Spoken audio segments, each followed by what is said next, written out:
Halo guys, kembali lagi dengan gue Koro guys. Di sini mari kita lanjutin pembahasan novel Mago Queen sebelumnya, yaitu lanjut ke part 43-nya.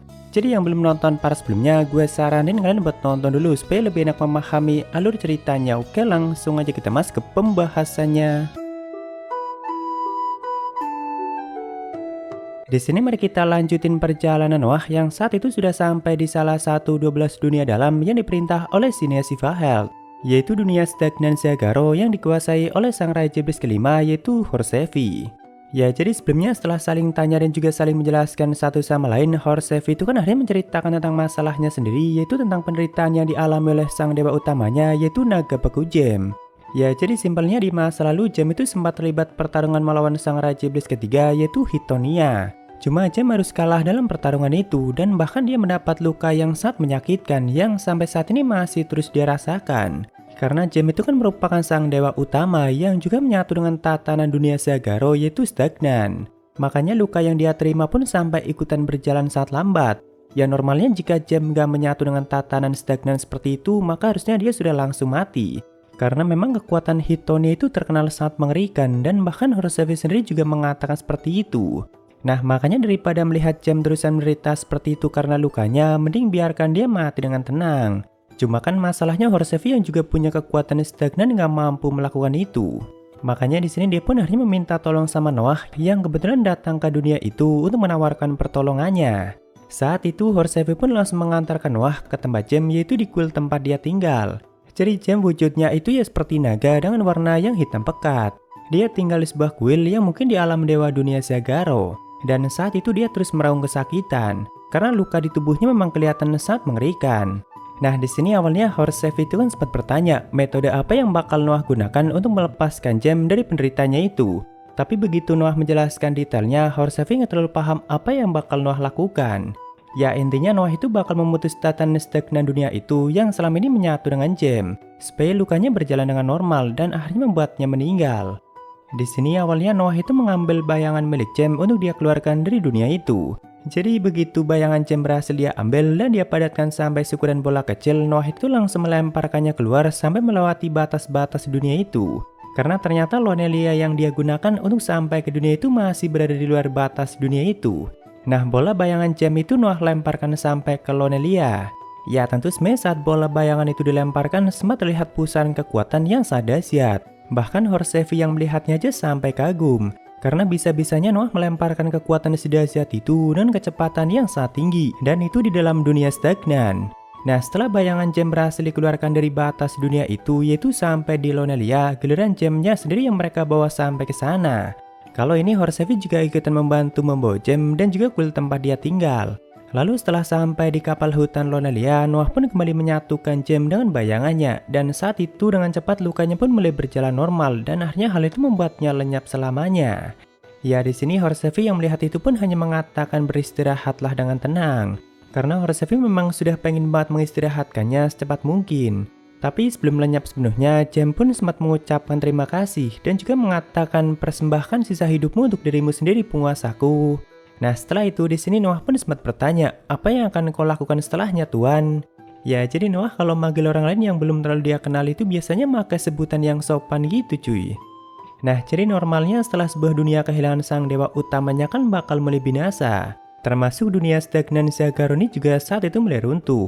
Tapi ternyata Horsevi sendiri sudah punya ide yang cukup menarik, yaitu dirinya bakal mempertahankan dunia itu tanpa sang dewa utama. Bahkan di sini dia itu meminta bantuan Noah untuk memutus hubungan dunia itu dengan alam para dewa. Jadi benar-benar menjadi dunia tanpa dewa. Karena Horsevi sendiri yang bakal menopang dunia itu dengan kekuatannya. Nah dari situ lahirlah dunia tanpa dewa yang akhirnya dijuluki sebagai benua tanpa dewa.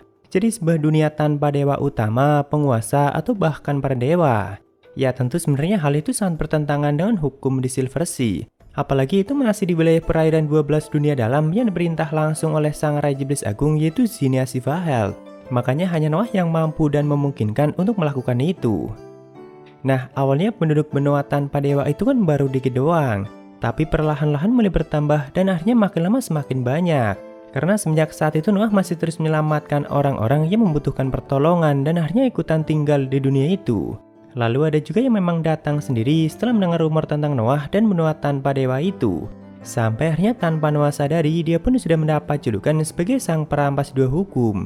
Bahkan di usianya yang masih sangat muda, dia itu sudah menjadi salah satu inviolable water atau lautan yang tidak dapat diganggu-gugat. Tapi di waktu ini juga Noah masih belum menemukan apa yang dirinya inginkan dan untuk alasan apa dirinya dilahirkan. Sampai akhirnya saat itu ada salah satu pemburu atau bangsawan dari dunia Hyvolia yang juga datang ke tempat itu untuk meminta bantuan Noah. Bangsawan pemburu itu bernama Jen dan dia datang ke dunia itu dengan membawa anaknya yang saat itu masih bayi, yaitu Jamil. Jen ini sebenarnya merupakan salah satu bawahan dari Baron Lebrahard. Cuma kan dia datang ke benua itu atas dasar keinginannya sendiri dan bahkan malahan sudah melawan perintah dari Jalan Pelangi Hyvolia. Ya, jadi semua penduduk Hyvolia itu kan selalu mengikuti Jalan Pelangi yang merupakan perwujudan dari hati nurani dan tatanan dunia mereka. Nah, tapi Hyvolia itu sangat melarang semua penduduknya untuk mendekati inviolable water, apalagi sampai meminta bantuan mereka. Dan jika mereka sampai melanggar aturan itu, maka mereka bakal mendapat dosa yang sangat besar. Sedangkan Noah ini kan merupakan salah satu inviolable water. Makanya sebenarnya tindakan yang Jen lakukan ini udah sama aja menentang perintah dari Jalan Pelangi Hyvolia. Di sini awalnya Noah yang baru mendengar dunia Hyvolia pun langsung bertanya pada Roncrux dan Roncrux pun langsung menjelaskan semua itu. Jadi setelah mendengar itu Noah pun sempat bertanya beberapa hal pada Jen. Kenapa Jen sampai melakukan semua itu? Bukankah hal itu membuatnya jadi mendapatkan dosa yang sangat besar dan apa tujuannya? Apakah itu berarti bertemu dengan sang perampas dua hukum sama aja bertentangan dengan hati nurani Jen? Ya, Noah itu memang suka menanyakan banyak hal yang belum dia ketahui cuy. Dan dia itu sangat polos kalau mengenai hal-hal yang berhubungan dengan hati, perasaan, dan juga keinginan. Tapi setelah menjelaskan banyak hal, intinya Jen datang menemui Noah itu kan untuk meminta bantuannya, yaitu berniat melakukan transplantasi akar atau sumber. Jadi anaknya Jen yaitu Jamil ini terlahir dengan sumber yang tidak sempurna. Nah, biasanya bayi dengan kondisi seperti itu nggak akan mungkin bisa bertahan sampai 1 tahun lebih. Karena biasanya mereka bakal meninggal saat masih di dalam kandungan. Makanya cara satu-satunya untuk membuatnya tetap hidup dan normal yaitu dengan cara melakukan transplantasi akar atau sumber. Ya, intinya mengorbankan akar manusia lainnya untuk diberikan pada akar bayi itu. Di sini Noah pun langsung bertanya, akar siapa yang bakal kau korbankan? Dan tanpa ragu sedikit pun Jen pun menjawab, akar milikku sendiri. Karena yaitu merupakan anak Jen sendiri yang memang sangat dia sayangi. Dia bahkan rela memasuki salah satu 12 dunia dalam supaya bisa bertemu dengan Noah. Karena untuk memasuki perairan 12 dunia dalam itu butuh kekuatan yang sangat tinggi. Sedangkan Jen ini sebenarnya nggak sekuat itu untuk bisa memasuki perairan itu tanpa terluka. Makanya di sini tubuhnya pun sampai mengalami luka yang cukup banyak. Karena dia juga sambil terus melindungi Jamil supaya tetap aman. Ya, di sini setelah Noah bolak-balik bertanya dan mendengar jawaban Jen yang memang sudah sangat bertekad pada keputusannya itu, Noah pun akhirnya mengabulkan permintaannya. Jadi akar mereka pun saat itu langsung ditransplantasikan. Tentu Jen yang sudah kehilangan akarnya tak lama setelah itu langsung meninggal. Sedangkan Jamil yang mendapatkan akar baru akhirnya bisa terselamatkan. Di akhir kematiannya, Jen itu sempat meninggalkan pesan untuk anaknya dan juga sempat bertanya tentang nama asli dari sang perampas dua hukum. Karena kan Jen ini taunya hanya julukan Noah yaitu perampas dua hukum. Tapi kan Noah tetap nggak mau memberitahukan namanya. Walaupun Jen sudah diambang kematian. Soalnya punya hubungan dengan sang inviolable water itu kan merupakan dosa yang sangat besar bagi penduduk Hyvolia. Makanya Noah pun memutuskan untuk tidak memberitahukan namanya. Dan lagian di waktu ini Noah itu udah punya banyak musuh yang sangat kuat. Jadi dia itu nggak mau sembarangan memberitahukan namanya pada orang lain. Karena hal itu bisa sangat membahayakan mereka dan dunia mereka sendiri. Sedangkan kalau untuk pesan yang dia tinggalkan untuk Jamil saat nantinya Jamil sudah tumbuh besar seperti ini. Aku ingin kau tahu kalau impian ayah hanya ingin melindungi masa depanmu, bahkan jika itu berarti mematikan Jalan Pelangi. Nah, di sini setelah Jen benar-benar mati dan tubuhnya mulai tergeletak, saat itu Noah mulai melihat ada sesuatu yang menyala di tubuh Jen. Lalu begitu Noah mengambilnya, mulai terdengar suara di kepalanya, yang mana hal itu merupakan surat wasiat dari Jen sendiri. Ya, jadi memang sudah menjadi tradisi penduduk dunia Hyvolia, yang mana mereka itu selalu meninggalkan wasiat dalam bentuk seperti itu. Sedangkan isi surat wasiatnya itu seperti ini. Jika Anda membutuhkan bantuan dari para bangsawan pemburu, maka kunjungi saudara seperjuanganku yaitu Baron Lebrahard. Dia pasti akan membantumu. Dan ini ditujukan untuk Noah sebagai tanda terima kasih Jen untuknya. Jadi kapanpun Noah mau, dia itu bisa aja menggunakan surat atau bahasa Ram itu untuk meminta bantuan pada para pemburu dunia Hyvolia, terutama Baron Lebrahard. Nah, Baseram inilah yang nantinya bakal saat menyelamatkan Luna untuk bisa keluar dari Evisinio dan sampai di dunia Elanesia. Ya pokoknya semua itu saling berhubungan satu sama lain. Dan juga yang menjadi alasan kenapa Evans Mana memiliki Volia bisa sampai ke dunia Militia. Karena kan nantinya gara-gara Baseram itu Baron bakal memutuskan untuk menyelamatkan Luna. Nah, di sini seperti biasa Noah yang sangat polos dalam hal seperti itu sempat mengatakan kenapa dia sampai memberikan hal seperti itu pada aku. Lalu Ron Cruz pun menjelaskan karena dia merasa berhutang budi pada Anda Noah sama. Noah pun kembali bertanya, bagaimana kau tahu? Lalu Ron Cruz pun kembali menjawab, karena saya juga merasakan hal yang sama. Ya, di sini yang lainnya seperti Ragu, Nose, Agane, dan banyak lagi yang lainnya juga ikutan mengatakan hal yang sama. Karena mereka semua merupakan orang-orang yang sudah diselamatkan oleh Noah. Bahkan sebenarnya mereka semua sudah menganggap Noah sebagai tuan atau raja mereka sendiri, yaitu raja yang paling pantas memerintah benua tanpa dewa. Bahkan awalnya mereka ini sempat punya ide untuk mending memberikan julukan baru bagi tuan mereka itu, karena bagi mereka julukan sang perampas dua hukum itu kurang cocok bagi Noah. Tapi kan Noah sendiri nggak mau dianggap sebagai raja mereka atau raja benua tanpa dewa. Karena bagi Noah dirinya menyelamatkan orang lain itu hanya untuk kepentingan dirinya sendiri. Makanya dia pun merasa nggak pantas untuk dianggap sebagai raja. Lalu mari kita kembali ke masa kini, yaitu masih di dunia fusi, di mana saat itu Anos baru saja mendapatkan semua ingatan itu. Tentu setelahnya dia langsung menceritakan hal itu pada Sasha dan Misa. Nah, setelah Anos mengetahui benua tanpa dewa itu diciptakan oleh Noah dan juga dengan bantuan Horsevi, dia pun berniat untuk menuju ke sana.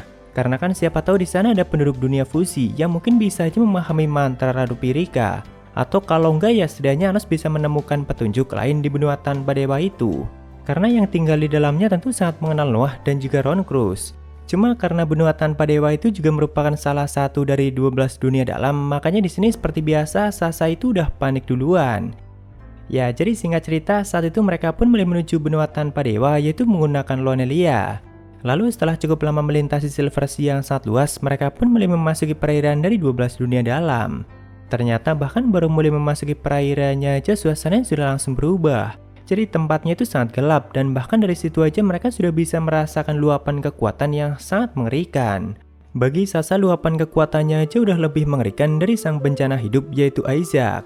Tapi kalau menurut Anos mungkin ini memang cara Zinnia untuk menghindari konflik yang tidak perlu. Jadi misalkan jika ada orang asing yang tanpa sengaja memasuki perairan itu, maka dia bisa langsung paham kalau 12 dunia dalam itu memang sangat mengerikan. Jadi siapapun pasti bakal berpikir ribuan kali kalau mau cari masalah di wilayah perairan itu. Nah, di sini Anos itu kan hanya mengikuti ingatan yang sebelumnya sempat dia lihat untuk bisa sampai ke benua tanpa dewa. Namun hampir seluruh perairan wilayah itu aja sangat gelap. Jadi Anos pun hanya bisa menggunakan bantuan inderanya untuk bisa menemukan lokasi benua tanpa dewa. Karena untuk menentukan arah aja udah nggak bisa.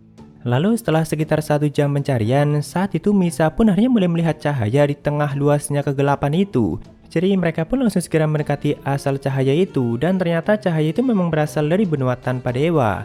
Jadi nggak seperti dunia lainnya yang menggunakan gelembung dan biasanya nggak mungkin bisa dilihat dari luar. Benua tanpa dewa itu bisa dilihat langsung dari luarnya, dan bahkan selalu memancarkan cahaya yang berasal dari benua itu sendiri. Karena di benua tanpa dewa itu kan nggak ada awan, langit, bulan, matahari, dan bahkan tanpa tatanan dunia. Makanya siapapun bisa memasukinya tanpa harus melewati langit hitam yang biasanya menjadi pembatas sebelum keluar atau memasuki gelembung dunia. Saat itu Lonelia pun langsung memasuki benua itu dan juga langsung mendarat di tengah pangkalan utamanya yaitu Kastil Noah. Nah, begitu mereka mendarat di kastil kuno milik Noah, saat itu langsung ada banyak orang yang mulai mengelilingi kapal itu. Sedangkan orang pertama yang menyapa mereka yaitu si Ragu. Cuma kan di sini Ragu langsung mengira Anos sebagai Ron Cruz, karena sepertinya dia bisa langsung melihat akar Ron Cruz di dalamnya. Makanya dengan gembira dia pun sempat bertanya, apakah kau sudah mengubah tubuhmu Ron Cruz Dono? Baru setelahnya Anos pun langsung menjawab kalau aku bukan Ron Cruz. Tapi Anos juga langsung menjelaskan intinya, kenapa Ron Cruz bisa ada di dalam tubuhnya dan kenapa Anos bisa sampai di tempat itu. Lalu setelah memahami situasinya, Ragu pun sempat melakukan komunikasi pikiran dengan sang Raja Iblis kelima yaitu Horsevi. Baru setelah itu mereka langsung diajak masuk yaitu ke tempatnya Horsevi untuk mendiskusikannya lebih jauh. Walaupun ya saat itu mereka nggak bisa melihat langsung sosok Horsevi itu seperti apa. Karena pada saat penciptaan benua tanpa dewa, Horsevi itu kan menggunakan tubuh dan kekuatannya untuk menopang dunia itu. Jadi benua tanpa dewa atau dunia itu sendiri sudah sama aja kayak tubuh Horsevi sendiri. Karena dia udah menyatu dengan dunia itu. Makanya di sini cara mereka komunikasi dengan Horsehevi itu lewat batu besar yang ada di halaman kastil kuno itu. Walaupun ia tetap menggunakan Leax. Ya tentu setelahnya di sini mereka pun mulai membicarakan banyak hal mengenai Noah, para raja iblis, 12 dunia dalam dan sebagainya. Cuma kita lanjutkan di part selanjutnya guys. Ya jadi mungkin segitu aja untuk pembahasan kali ini. Dan jika ada kesalahan gue minta maaf atau kalian bisa koreksi aja di bawah. Thank you udah mampir, sampai ketemu di video lainnya. Salam kuru guys.